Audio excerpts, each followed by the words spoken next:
that was the first etude in Wohlfahrt's Opus 45. Thank you for continuing on with me in this series. Let's talk about this etude a little bit. Tip number 1 I have for you is do not use too much bow. It'll be tempting. We have a whole bow here. We paid for the whole thing. We want to use all of it, right? But that's going to limit us a lot. Focus on economy of bow. Be compact.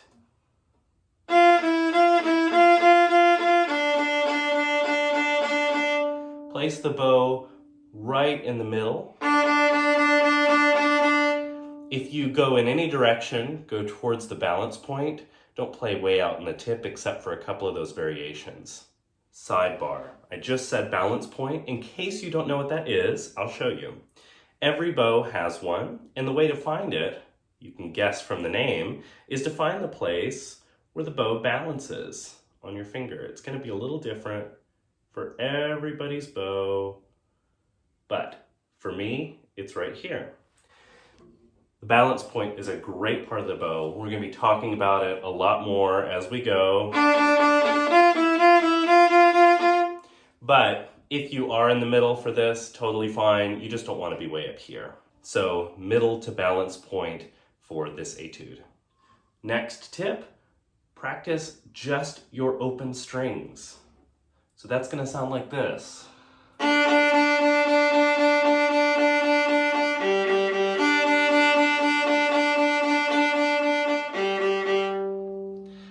When you play just using the bow, you can rest your left hand right here. Just play the open strings that you would be playing if you were using the left hand. This is deceivingly difficult. So if you find yourself having trouble or getting frustrated, don't worry. It's totally natural for it to be difficult. And it's great for your brain. It's great for your bow arm. So obviously, a lot of eighth notes, just going in this etude. One of the places to start would be with slow practice. Starting at a slow tempo when you first get started on a piece or an etude helps a ton. Remember, practice slowly, learn quickly. Slow practice gives our brain and our body a chance to process what we're doing without building bad habits. And it also allows us to learn our music in a deeper way. It's important when we practice slowly to not let your brain slow down also. So when you are practicing fast, you're thinking, you're really on the edge of your seat mentally. But sometimes when we practice slowly, we sort of get a little bit lazy and we're not really thinking about what we're doing. Don't let that happen. You're playing slowly, but your brain should be processing that information just as much and actually paying attention to more than when you're practicing at a fast tempo. When you're practicing slowly, you should be concentrating on everything you're doing and everything that's on the page. As I said a moment ago, remember, don't use too much bow. When we play slowly, it's really tempting to just use the whole bow.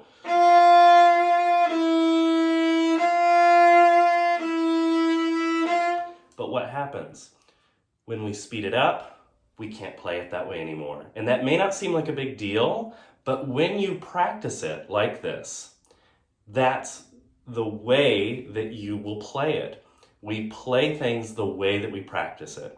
So when you're practicing slowly, use the same amount of bow that you will use when you go fast. So how much is that? About like that. So when we play slowly, even slower.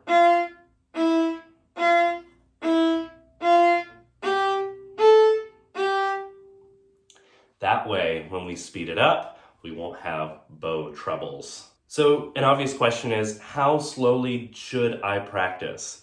This is going to be different for every person. It's going to be different for every piece. And it's going to be different for every day. One day you might find that you have more success practicing a little faster. Other days, Maybe you just need, especially if it's early in the morning, maybe you just need a little bit slower to get going and process all that information. And that's totally fine. The answer is practice as slowly as you need to process all the information on the page, all the information from what you're doing with your viola. And if you find yourself struggling or sort of mentally on the edge of your seat, go ahead and slow that down, because you're not getting what you should be getting from slow practice if you're experiencing that. So we've talked a lot about slow practice. It's super important, but oftentimes for musicians, it's actually overvalued. It's an important tool, but it's not our only tool. Here's the next tip. Practice at tempo in short bursts. So I'll show you what that means. Basically, we are adding imaginary rests in so that we can play just little bits of the piece, and tempo is still going. Notice I said rests, not a rest with a fermata over it. So this is in tempo, but we're adding rests. So that might look like this.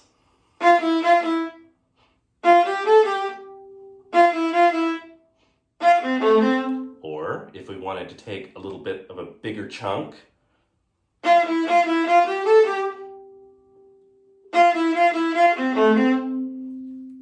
what this allows us to do is during that rest, first of all, it allows our body to relax, let a breath of air out.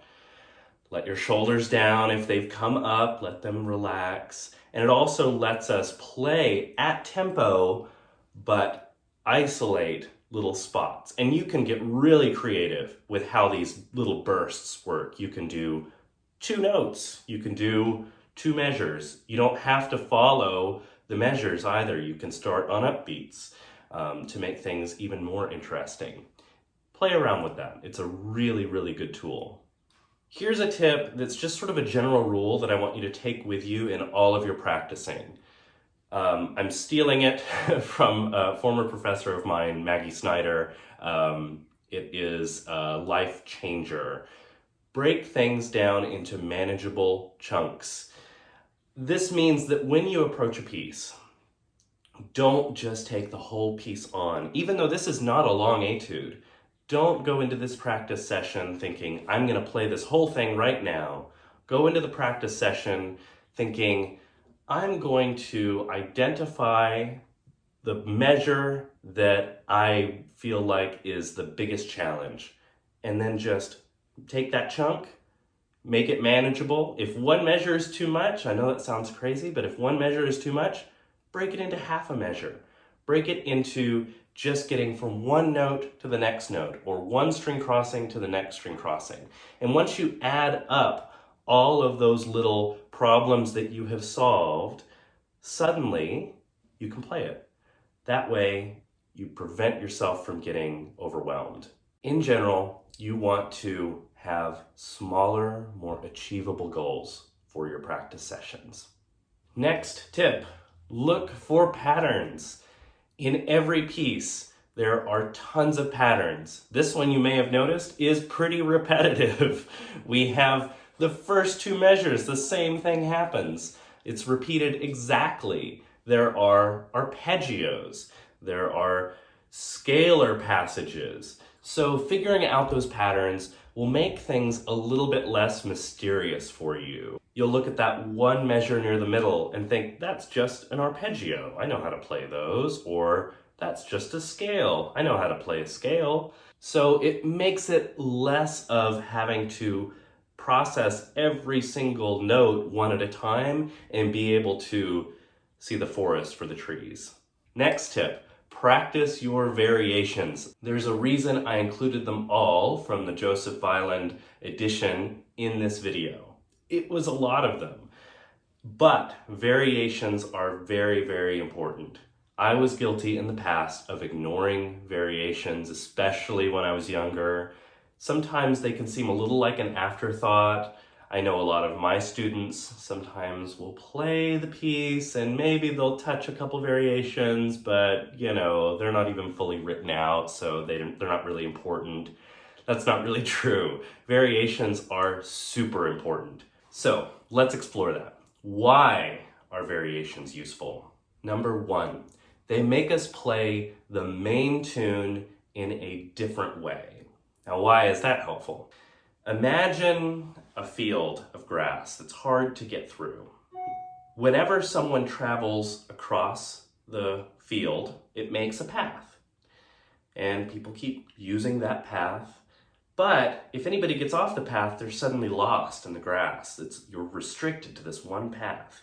Now, someone else forges a different path. The grass gets pushed down, and now there's more than one way to go to get to the destination.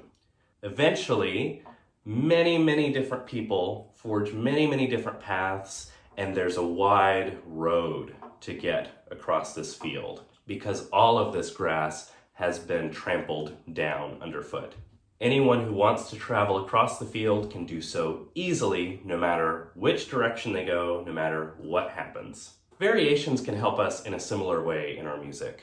If we play something over and over again the same exact way every time, we may kind of know it pretty well as long as nothing goes wrong, or as long as nothing unexpected happens. Unfortunately, I can tell you something unexpected always happens. You can count on it. But if we learn it with variations, it expands our comprehensive knowledge of the original piece. Number two of why variations are useful. Variations are hard. I think they're hard anyway. They tend to really be sort of brain teasers. And when I play them, I start out with the original tune thinking, oh, this tune's kind of hard, I think I kind of have it. And then I'll play all these variations and really struggle my way through learning all those variations. And then I return to the original tune, and suddenly the original tune is really easy because all those variations pushed me to get better and better at this piece. Number three of why variations are useful, they incorporate lots of different rhythms and lots of different bowings. These things are useful in and of themselves. So they are connected, of course, to what you're doing with the piece, but additionally, you're working on some separate skills as a bonus. I hope you found this video somewhat useful. If you have any tips, comments, or things that you've noticed when you're practicing that have really helped you, feel free to leave them down in the comments. I know I've found lots of helpful tips in comments on YouTube and other websites, so go ahead and share those if you want to. Thanks for tuning in, and happy practicing.